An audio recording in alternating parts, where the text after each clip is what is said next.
I scribbled just a little kind of intro. 50 years ago, I can remember when the space race was this huge big deal. It was in front of major nations were pouring all their resources into it. 40 years ago, guys were walking around on the moon. People were making movies about Hilton hotels and Pan Am flying in the sky, and they gave it a date of 2001, which kind of came and went, and we still don't have any of those things. And it's kind of, now you look up in the sky, there's a lot of satellites, which are very nice. It lets us have Wi-Fi and all these other fun things. There's a nice space station sort of science kit thing up there that's doing all kinds of worthy stuff. But other than that, you look up in the sky, and you see a lot of stars, and that's all there is. There are no more people up there, really. And it's kind of sad for people who are old enough to remember this stuff. It's like, wow, where did it all go? Now, the good news. The good news is that in the last 10 years or so, something called New Space has come along, and it's being spearheaded, ironically, by people like these guys who were not even alive when guys walked on the moon. It's also being fueled a little bit by, and this is one of the nice DLD connections, I just made a quick list of big digital guys who are involved either financially or otherwise in New Space, and it runs from a Microsoft co-founder Paul Allen, Jeff Bezos from Amazon, John Carmack of Quake and Doom fame for all you gamers, Elon Musk from PayPal. Both the Google founders have been active in financing, so there's a real good synergy going on, and it's also the technologies are helping too. So anyway, here we have two leading New Space guys with us, George Whitesides from Virgin Galactic, which Virgin is a name you may have heard, and it is indeed associated with Mr. Richard Branson, who had a vision of it, which George can talk a little bit about. They are well along with. There was the X Prize. They won the X Prize for putting up the first private. I think one of the big themes that we're going to hear here is that what was once the domain of governments is now increasingly the domain of private citizens and companies. So that's a big theme. Also with us, Eric Anderson, who had the vision in 1998, when this was really pie in the sky, to start a space tourism company that actually could sell tickets to people to go places. And he's been doing that. And all these guys that you've seen visiting, the millionaires that go up to the space station, that's Eric's work. And he's got lots of other interesting plans. I mean, he'll do anything from zero gravity flights up to, you can actually, believe it or not, buy a ticket to go not just into space, not just to orbit, but actually around the moon. And there's only one ticket left, and it's $150 million. So anybody that has $150 million left, talk to Eric after this is over.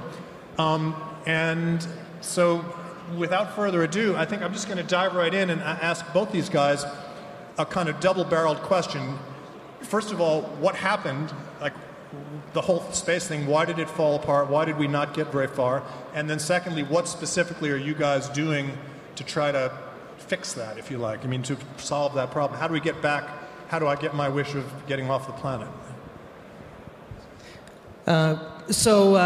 Great question. Thank you for the intro. It's great to be here. And George and I have known each other for a long time and could talk about space for quite a while. So what happened was that the space industry was started almost 50 years, or just over, almost 50 years ago. It'll be 50 years ago on April 12th in the Soviet Union when Yuri Gagarin was launched to space. And the entire mindset in the first 20, 30, even 40 years of space was a government, politically motivated industry that is part really of the entire sort of military-industrial complex. And so what happened was that did not provide a lot of motivation for commercial ends to make things less expensive, to increase efficiency. In fact, many of the things that were incentivized and are incentivized by an industry like that actually have a disincentive for making things less expensive and more publicly available because it takes away some of the exclusivity. But parlaying into your next question, what's happening and what are we doing to solve that is, the last 10 years has really been sort of the beginning of a renaissance, and we're right now where, we were talking about this earlier, where we really should have been in 1969, the day after Neil Armstrong and Buzz Aldrin landed on the moon, when we might have been sitting around saying, gee, where will things be in the year 2011 or 20, we're just starting now. We're way behind. But with the kinds of entrepreneurs that are out there and the technology that's being built, and through my work and answering the question at Space Adventures, to having proved that there's a market, we have shown that people are ready and willing. We've done it nearly a dozen times now to pay upwards of $50 million to go to the space station, and then even for things like going around the moon, which literally is $150 million, and we have sold one of those. All the way to things like who bought it? I can't tell you that. I'll tell you when we tell you. You know who it is. You'll recognize them. When the moon flight will start probably 2015, so about 4 years. About 4 years from now. What if you don't get the second one? We will get the second one. We've got people we're finalizing with right now. But I'll turn it over to George, because George, through Virgin Galactic, has sort of provided an experience that could be much more available. And I think in the industry, you'll see lots and lots of different concepts and technologies and ideas that will allow people to participate in whatever way they can. Okay, so I just have a question here, which is probably, this is a question we always ask when I speak, which is, if price was no object and if you felt it was a safe experience, how many people here would want to go to space if they could? This is my kind of audience right here. So what we're trying to do is to create that experience. I mean, when I was 11, I promised myself that I would go into space. And, when I got to be about 18, the rules at that time with NASA astronauts was that if you had bad eyesight, you couldn't go into space. So I said, well, okay, we're going to have to figure out some other way of doing it. And now I work for Virgin Galactic, which is Richard Branson's space company. And Richard is inspired by the idea of opening up space to humanity. And what he's done is he's funded the construction of 2 vehicles that will bring the cost down. Now, the cost right now is $200,000, which, given the quality of folks in this room, I'm sure roughly almost all the people who raise their hands, I'm sure, can actually afford that. So that should be fine. And you can see us after the yeah. It'll be a future bonus for DLD attendees. You get to go to space. Anyway, and so we're getting closer. I mean, we're in the test flight phase right now. It's a very exciting time in space, and we're hoping to start sending our ships into space sort of over the next year. So that's what we're doing. So this year 2012, you'll see paying people going up or test people going up. Our hope would be to send people up into space in 12, absolutely. And Richard, now who gets to go on the first? I mean, is Richard going to insist on being on the first plane? Richard will be on the first commercial flight with members of his family and a guy named Burt Rutan, who's the sort of the designer of the vehicles. One of the people have said about suborbital. Maybe we should just for the people who don't understand. Just describe suborbital. Describe a suborbital flight as you guys are going to do it. Okay, well, a suborbital flight is you get into a spaceship. At least for our vehicle, it's an air-launched system, and so you get in a spaceship that sort of hangs underneath a big Wait, what about aircraft. I thought Norman Foster came in this somewhere. Well, that's true. Yeah, Norman Foster designed the spaceport that we're building in New Mexico. So you go to Sir Norman Foster's spaceport in New Mexico, and then you get in a spaceship that hangs underneath. And that really is there already, right? Yeah, it's almost built now.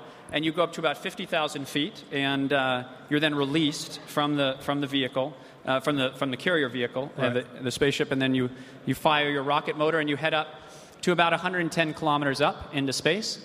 And you spend about order of magnitude 5 minutes in space. Okay. And the whole flight lasts about 2 hours. What do you see when at 110 kilometers? What does it look like? Well, you'll see the curvature of the Earth, and you'll see sort of the galaxy above, the Milky Way. Black sky. You'll see the black sky of space and the curvature of the Earth, and I think one important point is that there's sort of different products here, and that's what's interesting about this moment in space is that we're offering a suborbital product right now, which is at one price point, and Eric's offering a different product which lasts, a week, right? I mean, I don't know, you may want to talk 10 days. a little bit about that. Sure. So just to briefly, the most basic space tourism experience is actually one called zero gravity flight, which George and I have both done many times, and that's where you get into an airplane and go up and do parabolas, and you can have about 30 seconds of weightlessness.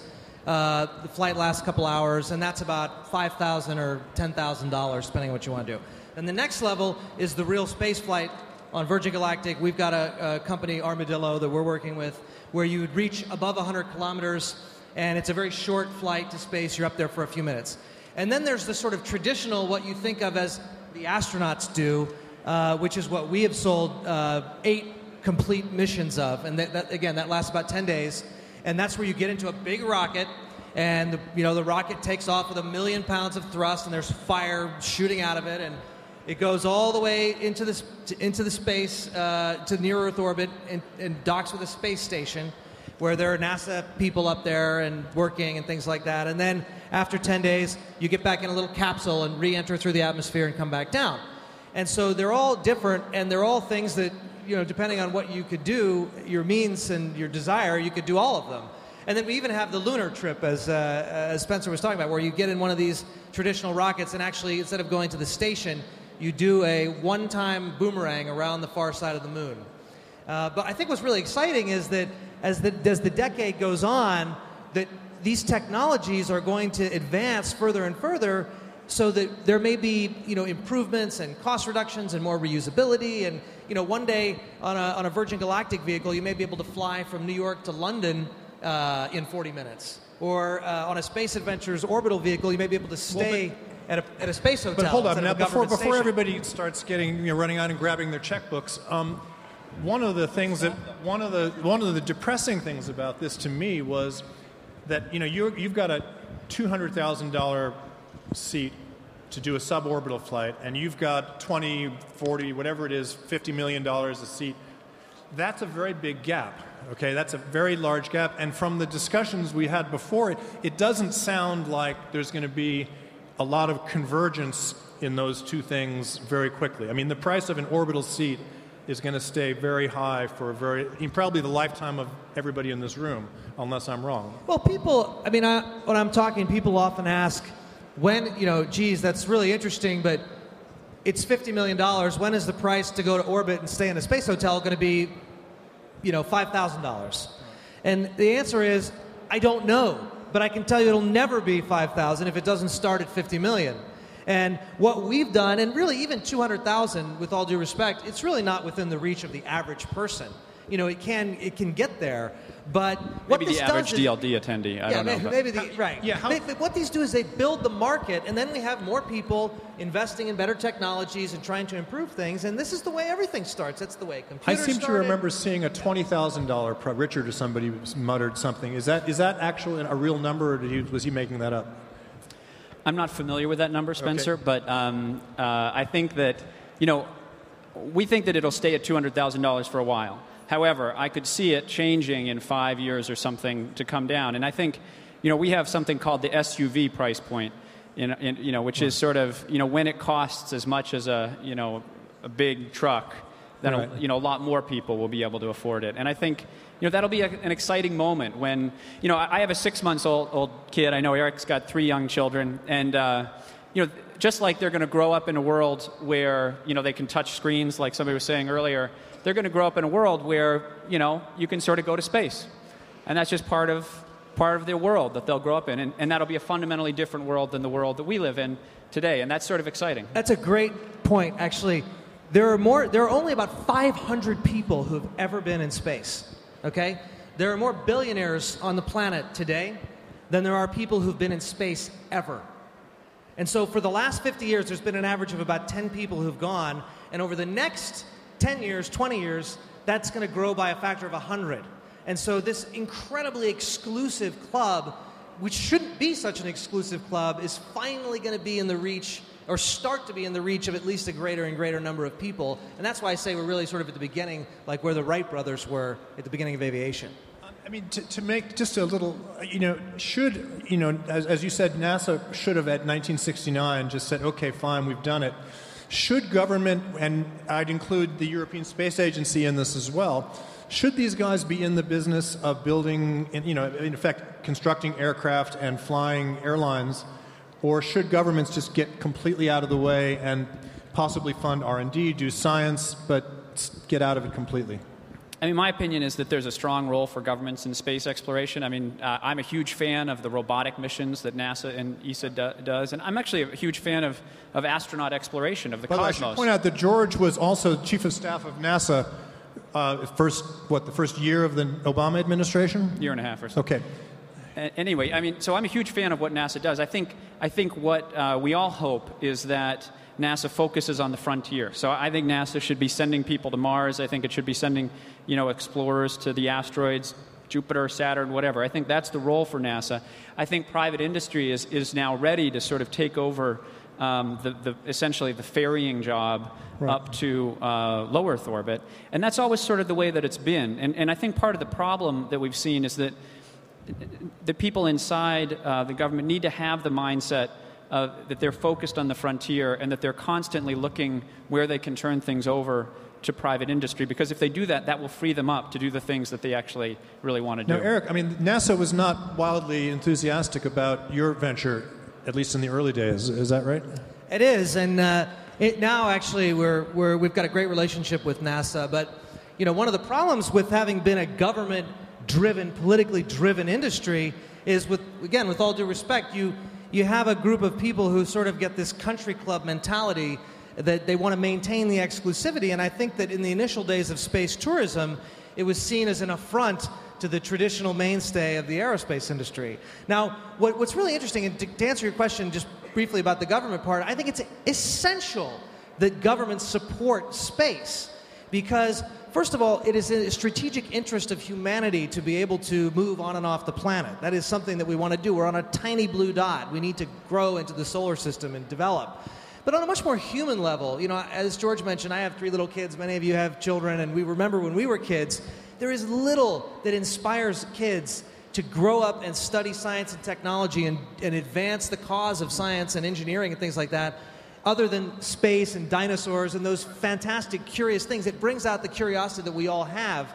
And I would argue, actually, that the Apollo missions, perhaps the greatest legacy on Earth, was the whole generation of internet and computer people who were inspired to get into that field because of the focus on technology. Well, how much, I mean, there's a good question, how much are the technologies, silicon-based IT, how much is that helping the, pushing the prices down, making it easier? I mean, Elon Musk, for instance, SpaceX is an interesting California-based company that just did a tremendous, almost game-changer launch of a very large rocket, entirely privately funded, design, built from everything. Are you guys able to leverage those technologies in a way that will accelerate what has been a very, very, very slow process? I think so, and there are a couple different ways to think about it. One way is that, the technologies of computers and all that has sort of revolutionized some aspects of satellites. So we're talking about small satellites and things like that, so that everybody could afford to have their own satellite, or every company could have their own satellite. But I think more exciting is that all the technologies of design, virtual design and things like that have enabled... Why don't you just describe your Spaceship One and the White Knight? What are they made of, and how are they... I mean, it's amazing, actually.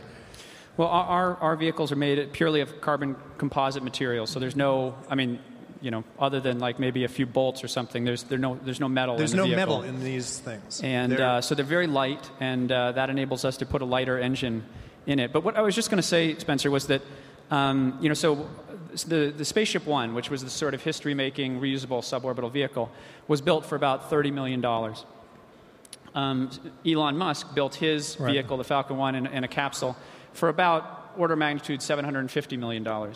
And what's clear is that if government had done that, each of those projects would have cost at least 10, if not 100 times as much. 100?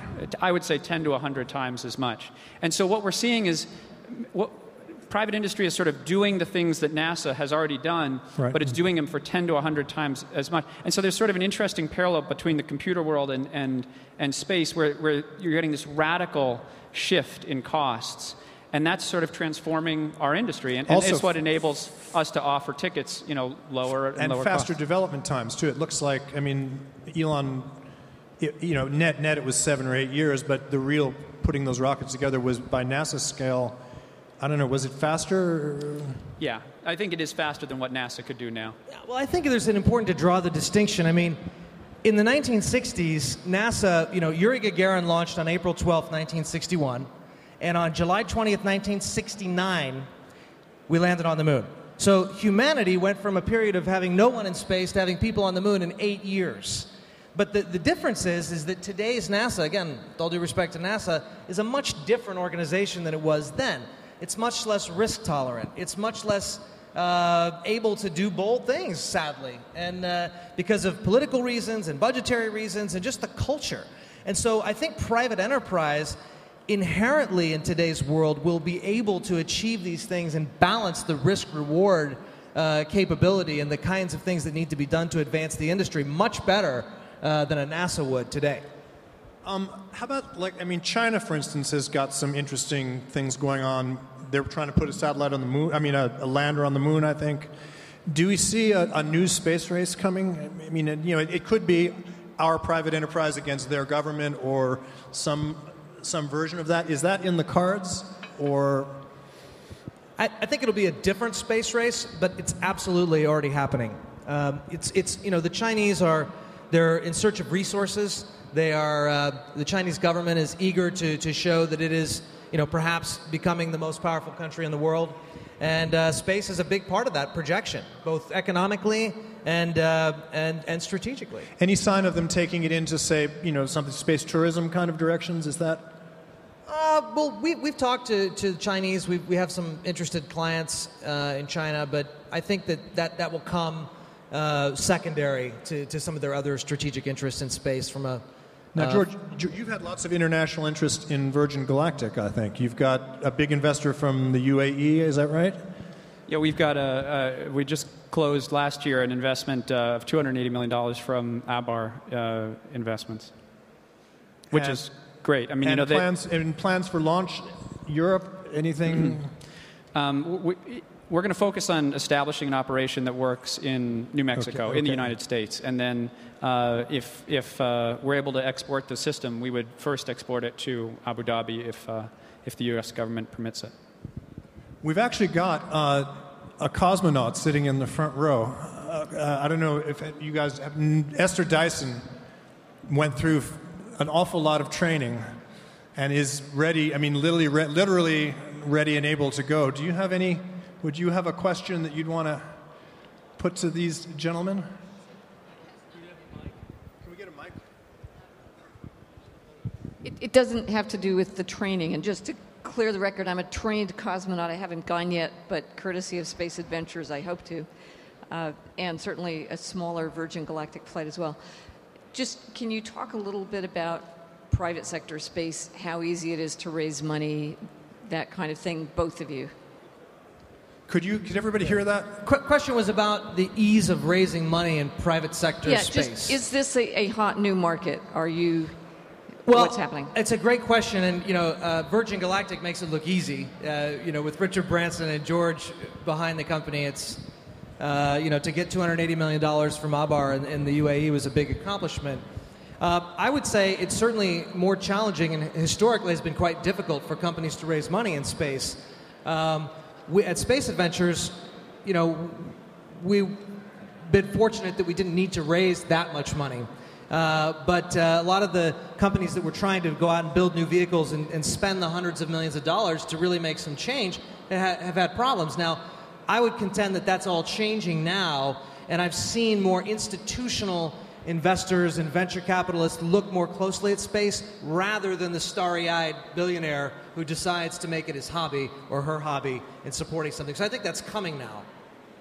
For the record, we think that suborbital space is going to be a highly profitable business, and the Abar valuation put the company at about $1 billion, just a shade under $1 billion.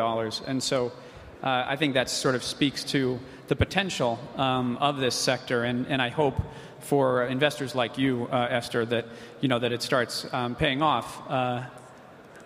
You're a customer-oriented investor, which is good. Okay, George. Just to give people an idea of the scale, to reach profitability, how many flights are you planning? In a year would you be doing? Well, we haven't disclosed that, but I think that it's safe to say that we expect to certainly be cash flow positive very quickly in our first year. And very quickly would mean what? 3 flights a week, 5 flights a week? What's the? We're starting with a flight a week, and then we'll move up to 3 flights a week in our first year. So that would be 6 people per flight. So you're talking 300 people in the first year. We actually think we'll do more, as many as 500 in the first year. And if we do that, we'll fly more people to space in 1 year than have been to space in the entire history of humankind. And those kind of numbers, again, presumably you're trying to do volume. This is where I think that 20,000 number from Richard was implying, a fleet of 40 operating from 10 different locations around the world. That is, it is an airline, right? Is that the idea? So it's an airline. Are you operating a proto airline here? It's a space line, we like to say. But, I think we have to walk before we can run. We have to start something that's safe. I think one of the things that people might perceive, having viewed 40 years of science fiction movies, is that of course we should be doing science. Of course we should be doing spaceflight, right now. Of course it's straightforward to build a space vehicle, right. But it's actually hard. It's very hard, and it's expensive. We'll probably spend about $500 million all in before we're in commercial operation. And so, we want to just get to the starting line of a safe operation. Okay, I'm just going to quickly, we're almost out of time here, unfortunately. I just want to do a quick timeline from both of you, okay? First commercial suborbital flight. George, you're the expert on this. When would you say it's going to be? Give us a... Oh, I think very much next year. Yeah. Next year, in 2012. 2012, 2013. Okay. First orbital flight without a government vehicle, meaning not in a Russian... 2015, 2014, 2015. Because there are people working on... Okay. We're working with Boeing, for example, Okay. building a fully private orbital capsule. Okay. First lunar orbit, also without government. This is for you. Circumlunar flight will be 2015, 2016. But that's going to be a Russian spacecraft, right? Yeah, but there's other spacecraft that could do that also. So. Okay. Now we'll get really far out. Moon, sans government, without government. A private landing on the moon by people. Wild guess. I think it could be done in 10 to 15 years if people really wanted to do it. Yeah, it certainly could be done in 10 years if people wanted to, but there might be more other interesting targets like going to an asteroid or something like that. Okay, and how about Mars? No, seriously, because it's easier. No, seriously, asteroids. Yeah. Asteroids are easier, less gravity. Last one, Mars. 20 Musk wants to. He said he wants to go to Mars. That's if Elon really gets funded to go to Mars, I think he can be there in 10 to 15 years, no question. The team he's assembled is absolutely excellent and top-notch. Otherwise, I think it's going to take sort of 20. So do you think Elon Musk will get to Mars? Do you think he'll get his wish? He really wants to go. Yeah, he will. Yeah. He will. Yeah. He will. Are you going to go into orbit? Absolutely. But it's planning a 50 to go in the next 5 years or so. It must be strange. I'm saving my money. It's funny to be selling a product that you can't use yourself. I'm on the list. I'm working on it. He can fly with us. It'll be fine. All right, on that, I'm afraid the Grim Reaper is here. So we have to say goodbye, but these guys are around, so get your checkbook out, please. They need help. Thank you.